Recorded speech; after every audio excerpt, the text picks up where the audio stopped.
So this is part 6 in my series on Sam Brown, and also this is my second video for the day. So if you haven't seen it, I've earlier on dropped the second video going through the documents in the civil case between the Robertson and Rodni families and Ryan Upchurch. So if you haven't seen that, that's there to look at. So there's now 2 of those. Anyway, let's just launch straight into this. Is there some way that pawn shops within the area have access to the possible necklaces appearing? In California anyway, I can't speak on Nevada because I don't know the laws there. The pawn shops are required to send in notifications and slips to local law enforcement, and then we'd have the ability to then enter those into databases. We do use them for like burglaries and things like that. There's a time frame of when they have to turn that in. That wouldn't be something that would necessarily be immediate. So this guy has asked a really valid question, and that is it possible to look at pawn shops in the area to see if the chains have turned up, or the necklaces, because only one was a chain, the other ones had pendants. And here is Sam Brown saying, well, the complication is that while they do have to notify law enforcement of what they buy, I can't tell you what the time frame is on that. So we have to wait for them to notify us of their purchases, and then they get put into the system, and then they might appear on the system. What's the problem with this? They supposedly sent detectives to all the businesses in the Truckee area asking for CCTV footage. And okay, so some moron of a detective saw a picture of Sammy and thought it was Kiely, and now they're showing everyone that and saying it's Kiely. But if they've got the manpower to go around all these businesses asking for CCTV footage, then haven't they got the manpower to send detectives around pawn shops in the area to specifically ask, have you had anyone bring in any gold chains during this period of time? They don't need to wait for the pawn shops to notify them of what they've bought. That's just ridiculous. Unless, of course, this is just an excuse because they do know what happened to those chains, and they know that those chains aren't in pawn shops. And often one of the difficulties, and that's why I think a lot of emphasis is maybe on some of the jewelry that's on there. I don't know that I can guarantee those match exactly what she has, but often they're entered in as gold chain. And so, that you can only imagine the number of gold chains that are put into pawn shops. Okay, so maybe there are quite a few pawn shops in the Reno area, given that it's a gambling area. But even still, like I said, if you're sending detectives out looking for CCTV footage, send them out with photos of these damn bits of jewellery to every pawn shop that is in the area. Have them ask, have you had anyone bring in jewellery that looks like this?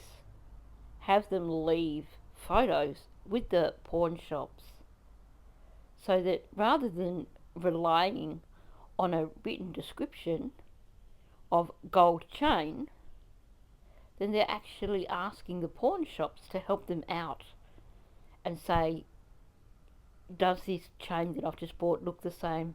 No, it doesn't. I don't need to worry. Or, oh, look, this chain is identical. I better notify law enforcement. So, given that he has been really gung-ho over everything else and carrying on about how hard they're trying to do everything in their power with this search, and, they're going above and beyond, the way he's being really dismissive here says to me either that A, they didn't think of it, and he's pissed off that someone has actually asked him on it and he hasn't got a good answer, or B, they know that those chains aren't in pawn shops anywhere for some particular reason. The code red system is something that's been in place. Why is it just now being used to find Kiely? Yeah, we have been talking about it for a while. It does take a lot. You have to break things up geographically. There are some things. It's not a traditional tool. It's not intended for a missing person. So he's so obviously trying to deflect here. She's asking, why has it taken this long to put this code red thing in place, given that they would have obviously tried from the 6th, presumably, to get an Amber Alert. So they've had 5 days knowing that they couldn't get the Amber Alert. And they're only just implementing this code red thing. So that's what her question is, essentially. And he starts going on about how it's complicated and takes a lot of work to put in place. And then he starts trying to talk about how it's an initiative on their part. So this is pure deflection. I'm thinking they just didn't think of it any sooner. We had some faith that some of these other systems were going to move forward, and we put some emphasis onto it as we kind of built out a strategic plan to push out our code red. It takes multiple people. It's not like a one person. I can put out a code red pretty quickly on like a radius or something like that. But if you jam the system and it stops working and you got to wait for reset, and then half get it, half don't, a person here, and it causes some confusion. So we've been working on it for probably a day-ish, yesterday into the day, and we were trying to pick out a strategic plan to put out with Facebook to notify. So he's pretty much admitted here that they were waiting to see if the Amber Alert panned out, to see if they could push that through. But he's also then admitting that they had only started on that code red thing the day before this meeting. That is on the 10th. So they waited 4 days into the investigation, 4 days after she was reported missing, before they decided to start putting out this code red.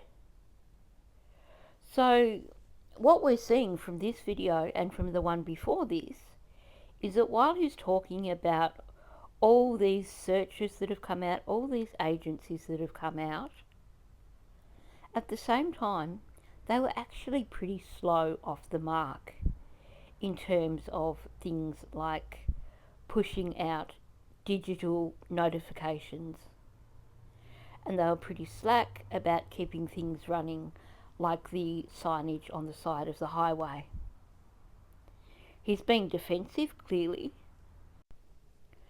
because I think he realises that they have been a bit slack with what they should have been doing.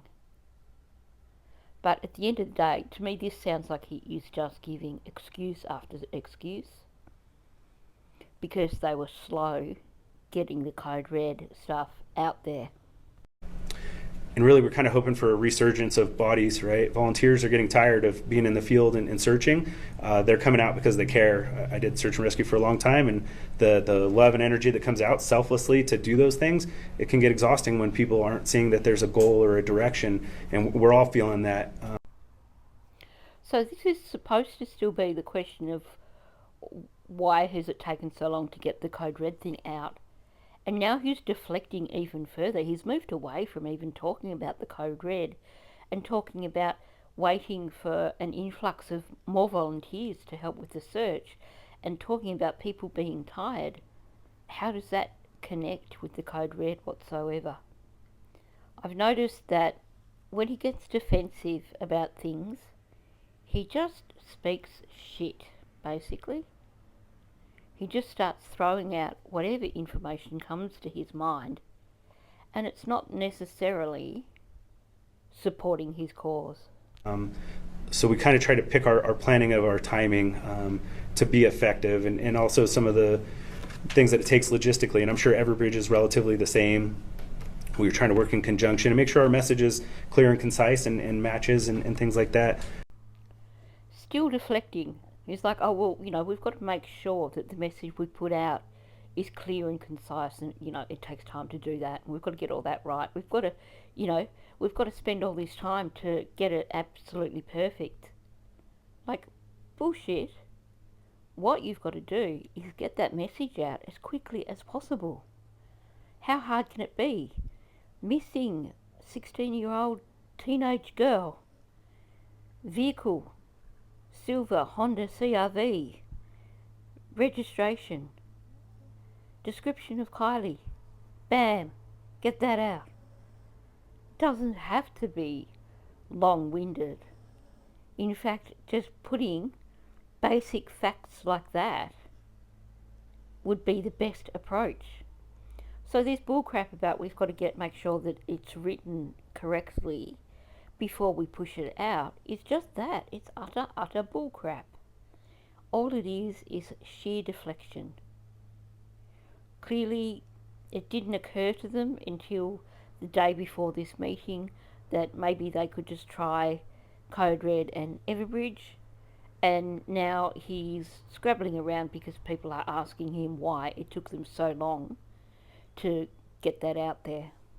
Our hope really for putting out today is that we can get a real surge of searchers and things coming into this weekend and reinvigorate. And we talked to family today about the potential of messaging and things like that, to let people know that they care and they're on board and they really appreciate the community support and the things that are going on.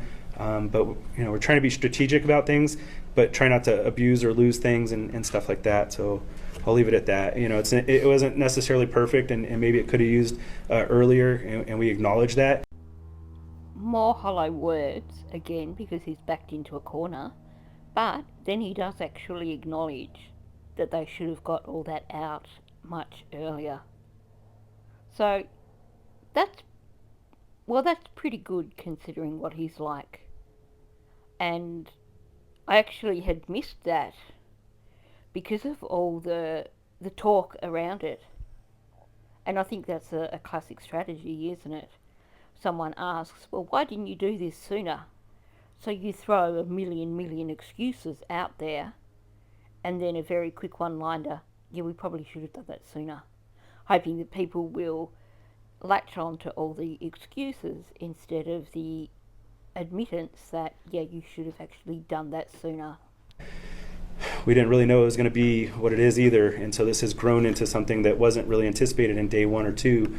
We do searches all the time. Nevada County probably goes over 40 searches every year, not to this extent, and things that don't usually go this long because we're usually pretty successful, so pretty stressful on us as well. And so what he's saying there continues on from my comment yesterday.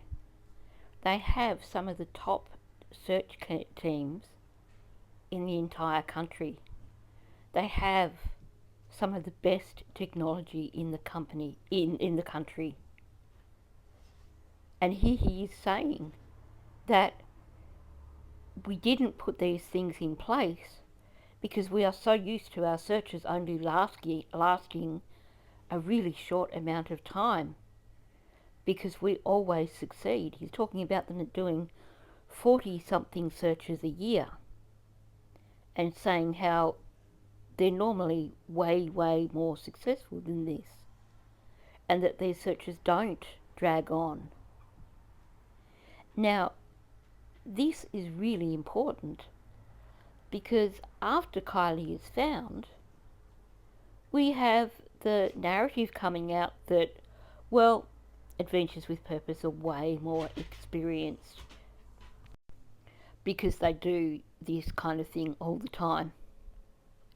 But he's talking about one single agency having done like 40 searches in a year. When you look at it that way, they're actually quite possibly more experienced than the team at Adventures with Purpose. At the time that Adventures with Purpose went looking for Kiely, they had found 23 missing people. Now, that is over a period of 2 or 3 years, and amongst them, a large number of those cases were when different team members were on board. Don't forget that it was Nick Rinn who found Kiely's vehicle. And while he wasn't 100% certain that it was a vehicle, he didn't have a huge amount of experience with using sonar. So he had to call in Doug Bishop to double check, and then they drove on it. But he was essentially a novice at that side of it. So this story about, well, the reason they didn't find Kiely's vehicle is because they don't have the experience of Adventures with Purpose is bullshit. Because 40 searches a year is a heck of a lot. And to me, it sounds like they are as experienced, if not more experienced, than Adventures with Purpose. And if you look at their searches as opposed to Nick Rinn, who was still getting the idea of how the side scan sonar and all that worked, then their search teams were more experienced. So this just throws everything out the window in terms of their excuses. More so on the family, and it's hard to look at them and not have answers. So, yeah. Final question. With searchers getting tired and new searchers coming in, and with this new technology you're using, can you reiterate that the people coming into town, because we're going to have a big influctuation of people into this community coming in starting tomorrow through the weekend, and if they do want to use those resources and go searching, can you explain to them where they need to come and they need to check the QR code and then use that before they enter the field instead of just entering the field if they're wanting to help? Yeah, JD, thanks. I mean, I probably should have started with that. It's okay. There's a lot going on. Make yeah. sure they know they're coming. Outside the box thinking, the teams came up with a great idea to create a mapping system for civilians and folks that aren't necessarily professionally trained to do certain things. The family has a trailer here in the rec center's parking lot. Rec center's been fantastic, allowing us to use this area and conduct media and community relations, but the family's been out in the trailer in the parking lot with the assistance from friends and community members. There's a system that allows you to log on to the CalTopo app. It's designed specifically for people trekking out in the woods, things of that nature. Also, we use it for search and rescue, emergency evacuations, and all kinds of things. People in the field can download the app, come down here. It can be accessed off of web pages as well on computers. But our goal for having the civilian side of CalTopo is people going into the field and helping us narrow areas that have been looked at and searched. We don't necessarily want to open up of, hey, here's where we've been searching, because one, we haven't found anything in those areas. Okay, I get what he's saying in terms of we don't want to tell people where we were searching. But him saying that they haven't found anything in those areas where they were searching, I question that, because I know that there were reports, and I'm pretty certain that they were pretty early on, that one particular area was closed for evidence recovery. To me, that says that there was something that they found. And what about the reports of things like the window glass and stuff like that? I know they were found by civilians, but yeah, I'm just questioning this. But we also want to encourage people to go out and then be able to share those tracks. And so the reason it's not being, it has been copied and put online and it is accessible out there. but we don't want 1 million people from the United States logging on to this. We want people like JD's pointing out that are coming here to the community and are like, hey, you know what? I can take a route over here, or I can go and look at this.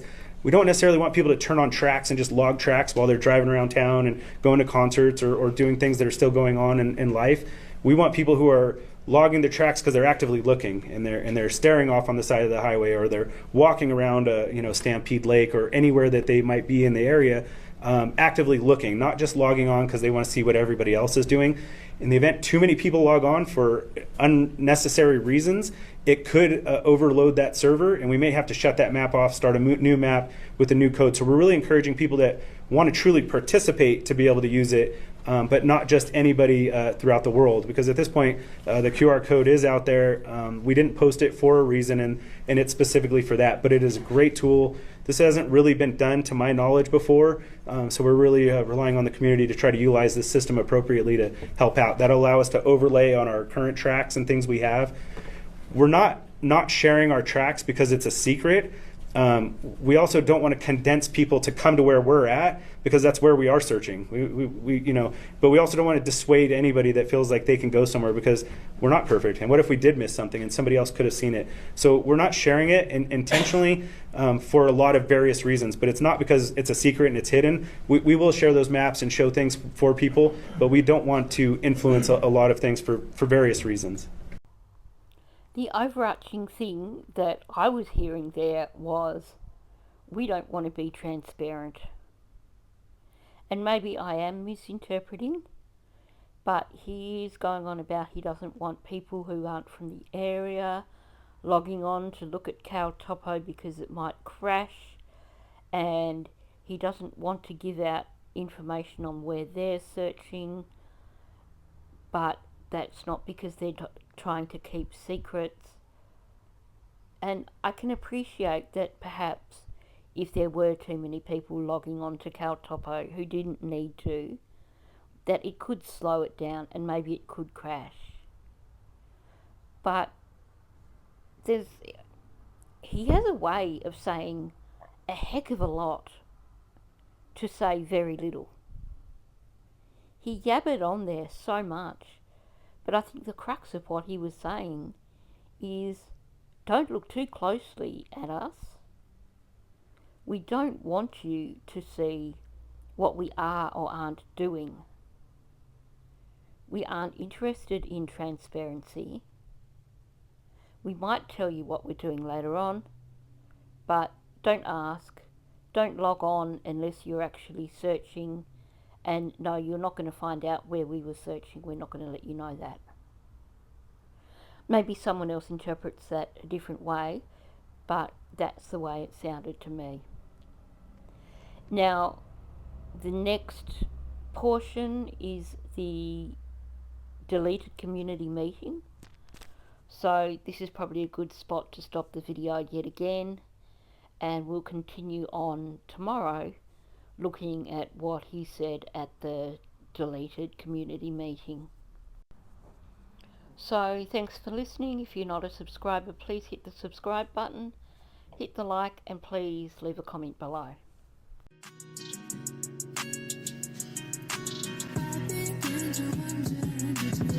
Give a fuck about me, 'cause if you